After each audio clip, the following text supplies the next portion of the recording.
또 말씀드리고 싶은 게, 말씀드렸듯이 시장이 성숙하지 않았기 때문에, 대기업들이 아직 자리를 잡지 않았기 때문에 좀 이렇게 나쁘게 말하면 주먹구구, 좀 굉장히 염세해요.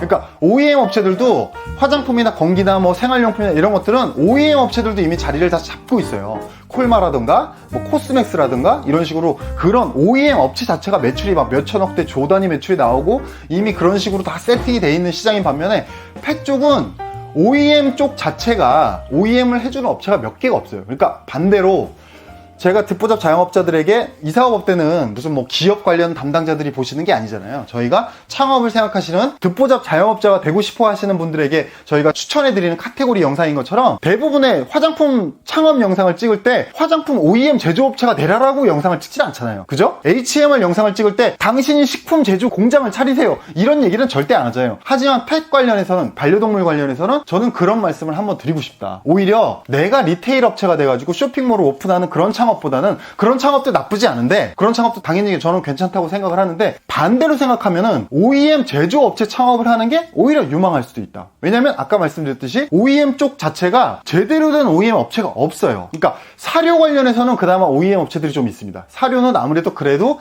비중이 제일 큰 비즈니스이기 때문에 몇백억대 매출을 내는 사료 업체들이 몇 군데가 있어요. 근데 대부분의 대한민국에서 이 축산 관련한 비즈니스의 대부분이 차지하는 게 뭐냐면 반려동물이 아닙니다. 반려동물 시장이 굉장히 작아요. 그러면 어떤 시장이 크냐? 양돈 시장, 이 축산, 그러니까 말 그대로 이 고기를 납품하거나 아니면 양계, 그러니까 닭, 치킨 이런 거, 혹은 달걀 뭐 이런 거, 그 다음에 돼지 농가, 그 다음에 소, 이런, 그러니까 한마디로 축산업을 위한 이 뭐라 그래야 될까요? 전체적인 동물 이 시장에서 축산업을 위한 게 대부분이고 반려동물을 위한 게 굉장히 작아요. 그러다 보니까 이 큰 OEM 기업들이 대부분 만드는 게 뭐냐면, 막 이 양돈 농가에 막 납품하는 어떤 뭐 사료라던가 뭐 영양제라던가 뭐 항생제라던가 이런 것들, 닭도 마찬가지, 그런 것들을 만들지, 큰 기업들이 반려동물을 위한 그런 제품들을 거의 잘 안 만듭니다. 그래서 최근에 들어온 대기업들이 뭐 하림이라던가, 하림이 이제 닭으로 유명한 곳인데 그쪽에서 이제 강아지 관련한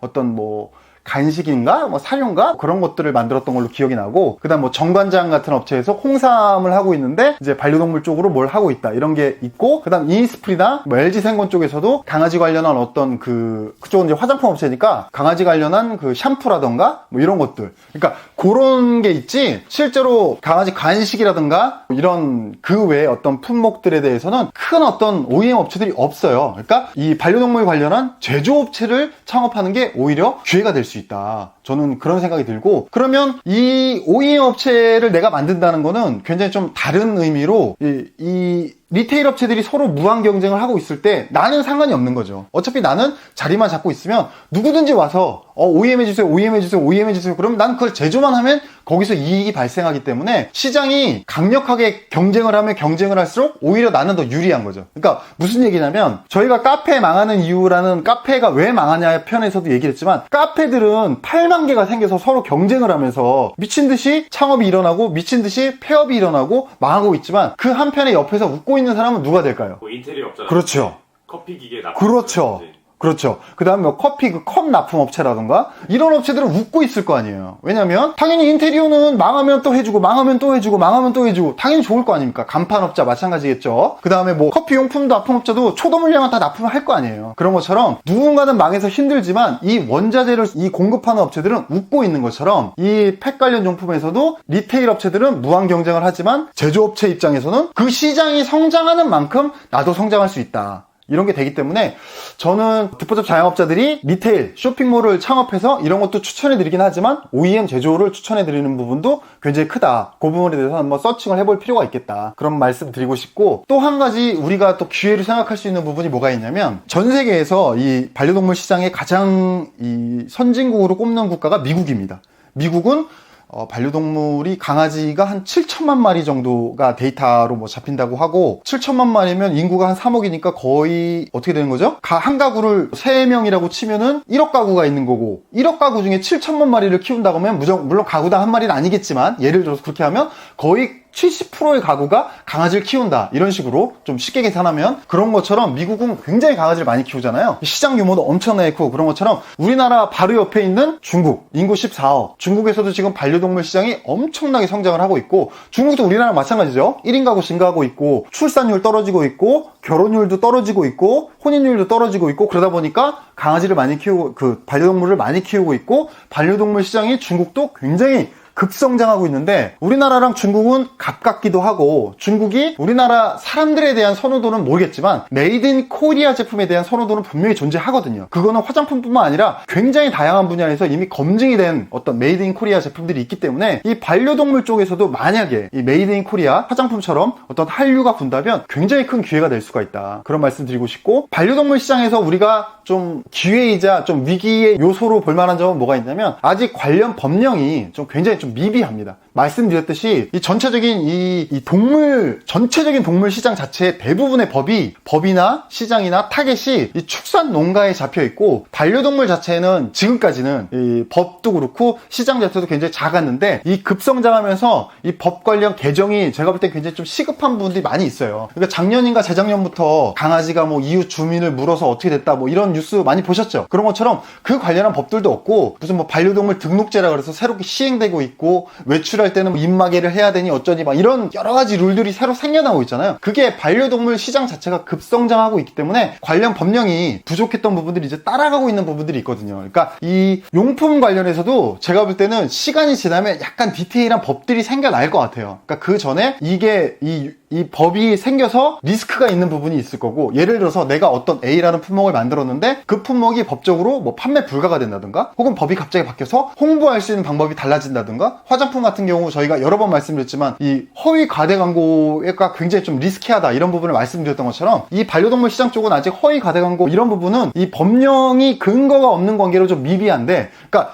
반려동물 시장을 조금이라도 서칭해 보시면 거의 허위 과대 광고가 좀 이렇게 판을 친다 그래야 되나? 그러고 있는데 이런 관련 법령들이 이제 생겨서 시스템이 갖춰지면 그런 부분에 있어서 좀 리스키한 부분이 있을 수 있고 반대로 오히려 좀 이렇게 굉장히 시장이 더 활성화될 수 있는 부분도 존재할 수 있다. 그러니까 관련 이 창업을 생각하시는 분들은 관련 법령에 대해서 한번 꼼꼼히 생각해 보실 필요가 있고 사실 온라인에서 용품 위주로 판매하시는 분들은 법을 디테일하게 보고 하는 것보다 실제로 카페라던가 반려동물 카페, 뭐 강아지 카페, 애견 카페 혹은 고양이 카페 이런 카페라든가 혹은 뭐 미용업체라든가 이런 분들이 오히려 좀 법령은 디테일하게 좀 보실 필요가 있다. 왜냐면 애견 카페를 열었는데 안에 당연히 애견 카페니까 당연히 강아지가 있겠죠. 근데 강아지 카페에 오는 손님들이 아이들을 동반해서 데리고 왔는데 그 아이가 애견 카페에서 어떤 강아지의 아이들은 아직 이제 인지 능력이 좀 부족하다 보니까 어느 정도 이제 규모가 있는 강아지의 뭐 꼬리를 강하게 잡았을 때 그 강아지가 그 아이를 공격해서 문제가 발생했을 때 이 대처는 어떻게 할 것인가 이런 것들은